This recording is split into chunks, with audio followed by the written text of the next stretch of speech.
Hey everybody, I'm Tim with St. Louis Equipment. I'm here with a man that has been growing his company extraordinarily this year with the Standard Lawn Care, Holden Kiefer.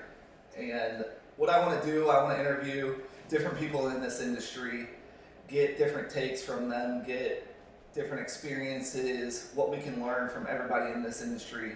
Because I think this industry is like nothing else, where everybody knows what it takes, knows how hard it is to be successful, to be just a little bit profitable in this industry, can share their knowledge, and is not afraid to share their knowledge with other companies to help them a little bit. And I think seeing different experiences, hearing different experiences of how they grow their company, what they use, what equipment they use, what practices they use, can be a benefit to everybody within this industry.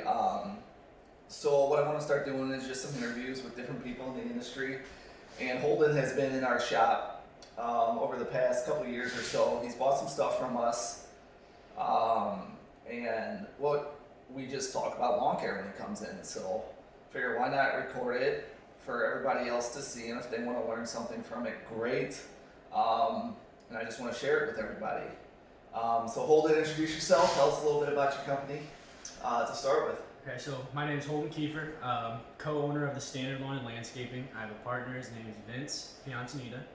He's currently in school to become a PA, so I handle the day-to-day and he handles kind of the back office type of deal. This year, when we started in spring, we had right around like 60 to 70 clients, not very many, and it was all residential. And then now, November this year, or just November, December, our final count was 141 residential and then 6 commercial. So over double. Yeah. In 1 year. Oh yeah, big time.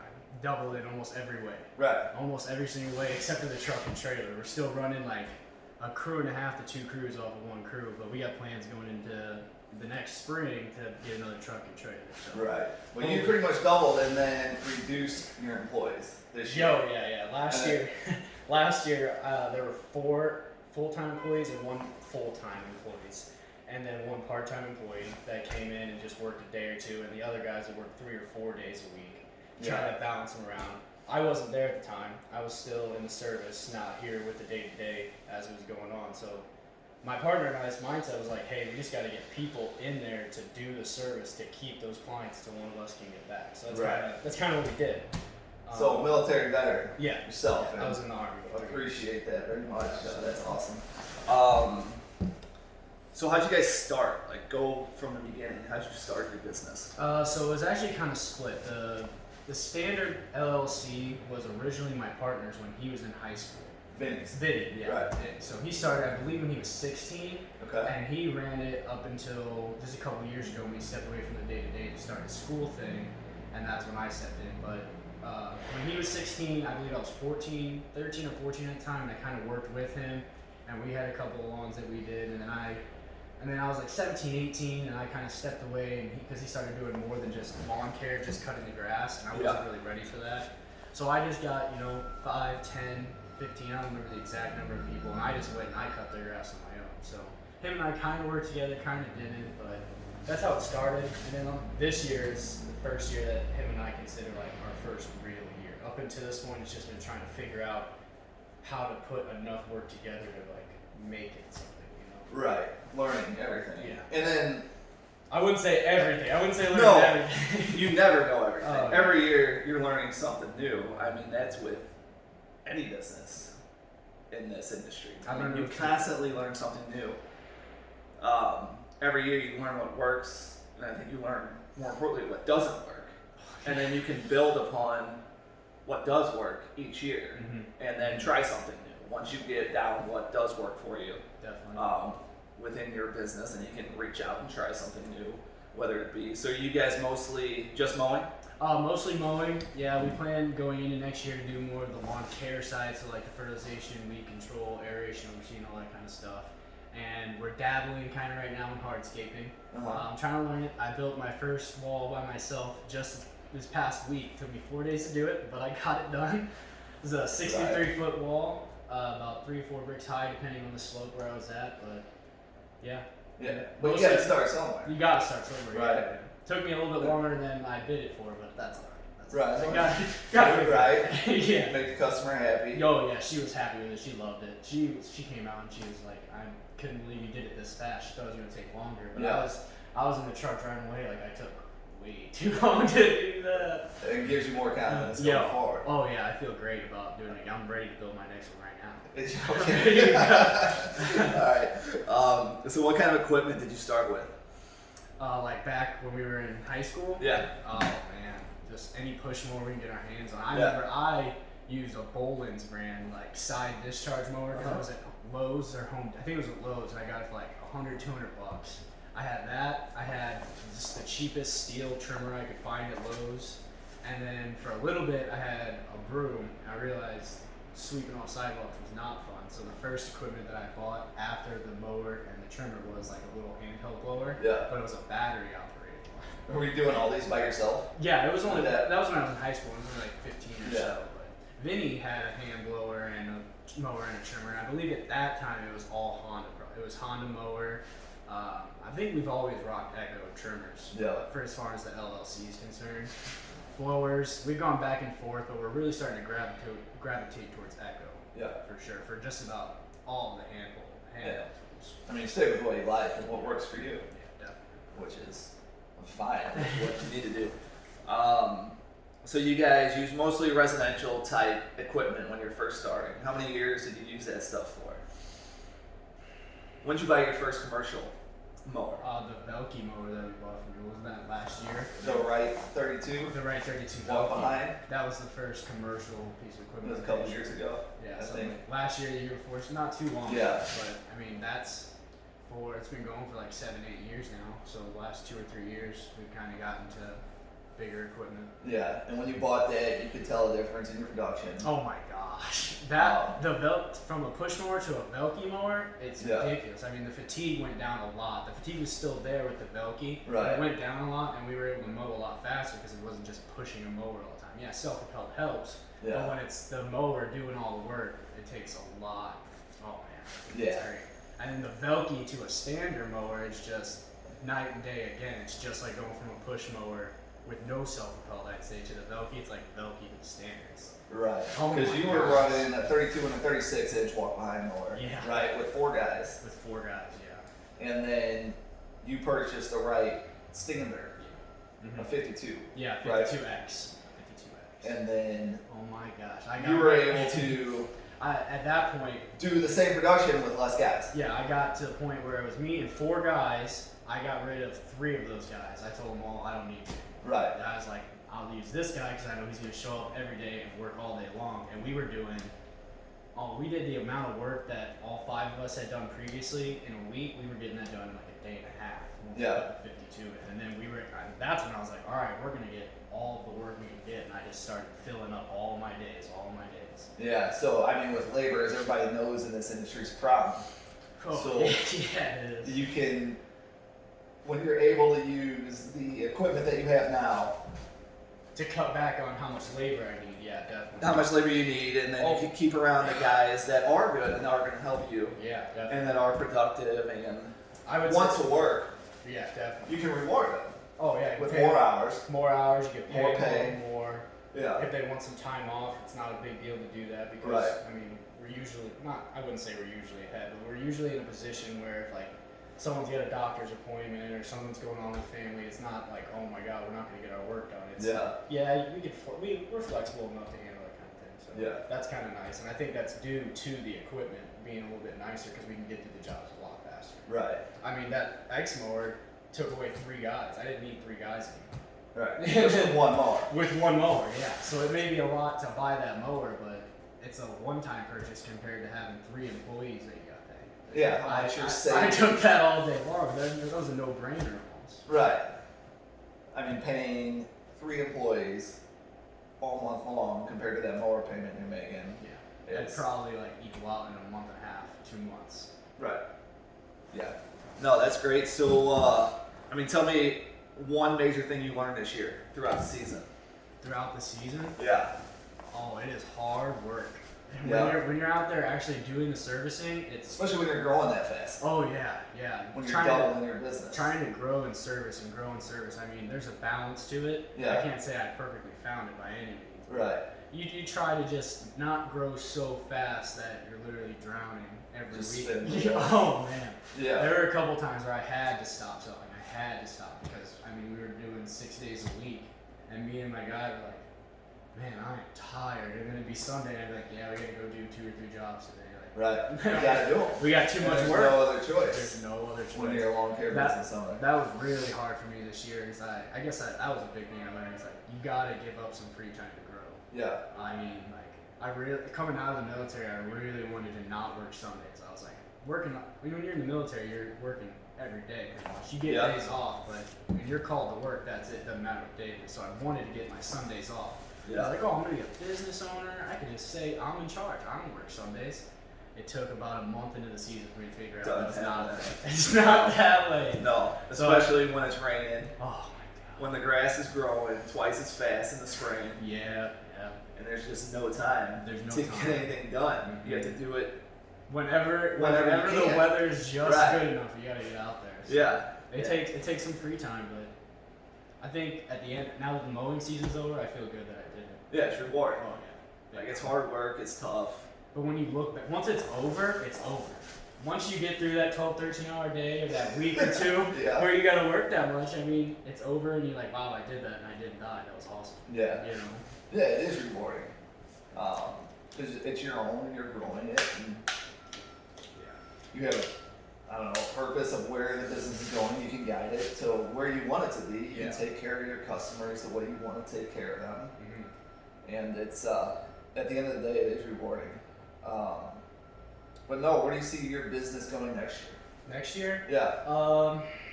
next year for sure, we're gonna be running one full-time crew and one part-time crew. My goal for like July time is to have 2 crews going full-time and to be working in a 3rd crew part-time.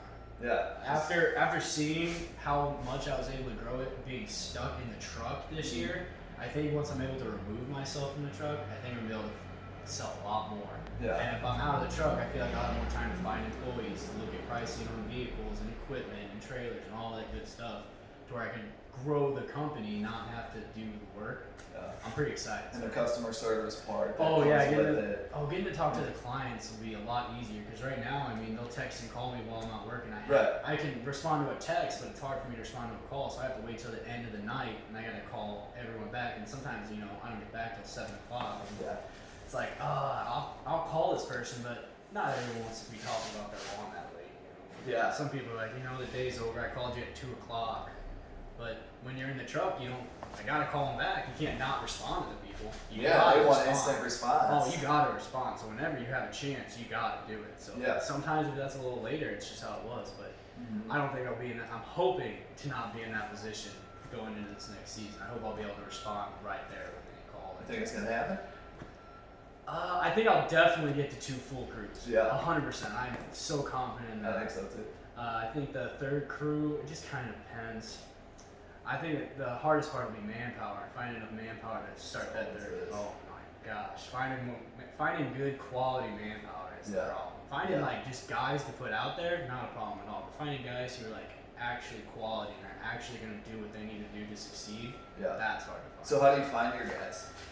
right. What routes have you used? I've tried Indeed. I've tried Craigslist ads. I've tried Facebook ads. Yeah. I've gotten a couple candidates, but none that were super great. That's kind of an area that I'm still working on, trying to develop and figure out. Right now, my one full-time guy is a friend of mine from grade school. Yeah. And then my 2 part-time guys, they're both 16. One's my brother-in-law, so my wife's little brother. For his 15th birthday, I gave him an application. Yeah. I was like, you're 15. Put them to work. Oh, yes, I did. There you I go. put him to work 2 days after his 15th birthday. I was Yeah. like, you're legal now, man. You gotta work. Right. So he was pumped about it. And the other one's 16, and he's a high schooler who is through it's like a cousin of Vince's. Yeah. So it's part of his family. So that's kind of family and friends is where we're still at. What have you had your most luck? Or where have you had your most luck finding employees? Like what avenue? As far as getting more candidates in, I would say Indeed was great. Indeed. I mean, the first day we were on Indeed, we got like 15, 20 candidates that Yeah. were applying for the job. Now you have to cycle through some of those. They're not all Right. super great ones. I'd say out of that 15, 20 that we got, there were 5 or 6 that were like, okay, yeah, let's bring this person in for an interview and see what they got. But Yeah. as far if you're just looking to just cycle through a bunch of people, I'd say Indeed for sure. Cool. No, that's good to know.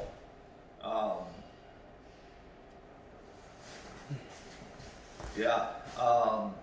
So what's your favorite piece of equipment you have? Let's end it with that. Oh yeah, favorite piece of equipment. That you couldn't go without Oh, every day. It's gonna be the X. It's gonna be the 52. The The Sanger X? Oh yeah, 100%. Yeah. I mean, I could stop growing the company right now, and like, you know, some people get to that point where they're 1 or 2 trucks, and they're like, okay, I'm happy with that. Yeah. If that was where we were at, I could rock that 52 until I was ready to sell the business. If that was the plan. Yeah. Like, that Why do you like it so much? just you get this the productivity of Yeah. it is ridiculous. I mean, I went through on a couple of lawns that we used to push mow, a couple of lawns that we used to use the walk behind, and a couple of lawns that I did with the standard. I timed myself doing each one of them. I mean, there was like a 10 to 15 minute difference between the push mower and the Velke. And Yeah. then another 8 to 10 minute change between the Velke and the standard. So between a push mower and a standard, it's almost 20, 25 minutes that you could save. I mean, it depends on the size of the lawn. I didn't go Right. to any small lawns when I did this. I wanted to see a larger scale lawn. Yeah.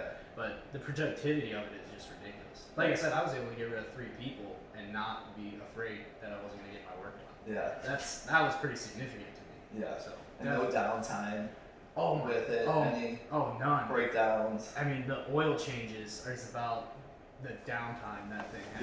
Yeah. And that doesn't take very long. And that's key with all your equipment. Yeah, with that all you the use. equipment. I mean, you can't be down with a couple trimmers Mm-mm. or a couple blowers Yeah. or anything all No. the time. Oh, not at all. I mean, I have. That's why I keep the walk behinds on Yeah. standby for an emergency because I don't know every little thing about that equipment. Something could happen to it, so you got to keep something on the back burner. But just as a back burner, those walk behinds get started for maintenance once a week. Right. that's And you about guys take care of your stuff too. Oh yeah, which we is do. big. We do daily maintenance every day, and I Yeah. got a list that I post in the garage, and I have it's usually me leading the crew, but sometimes I'll let my guy do that while I start making my phone calls at the end of the day. Yeah. I make him check off everything for the daily checklist, and then weekly we have another checklist that we do. So it's daily maintenance and weekly maintenance. So you make your guys go through every single day, At the end, do the check at the end of the day before they can leave. yeah, That checklist of maintenance. 100%. Yeah. I will not allow. I won't let them stop for the day until that maintenance is done. It does, I mean, And that's huge because it's hard to make them do it after being out cutting all day. oh yeah, I Because have. you're tired. Oh, I'm dead tired. and I You look know, at that you're list. like, yeah, you're like, all right. Sometimes you want to say, don't do it. Mhm. It's fine, just go home. Yeah. But I mean, the maintenance of the stuff is It's crucial so to it's make it super last. important because, like you said, downtime. If you're not maintaining equipment, it's gonna go down. Like Yeah. we beat the equipment Oh, yeah. with all of the work that we put on it. Yeah, it may be commercial equipment and meant for that, but it doesn't mean it doesn't still need some care. Like, Yeah. there's care that goes into all of that stuff. Yeah. So having a small daily checklist of things like I'm gonna do this every day, and then a weekly checklist say, okay, if I do this daily and this weekly, this equipment for the most part should be good. You'll Yeah. never have like an exact science to how you do it, but as long as I feel like as long as you're doing something to maintain it, you're doing all right. Yeah. No, that's great. Thanks for coming in. I appreciate it. I mean, I can do this all day. Talk about I it. sit here. But if you're out there looking for a lawn care business, tell us the places you service.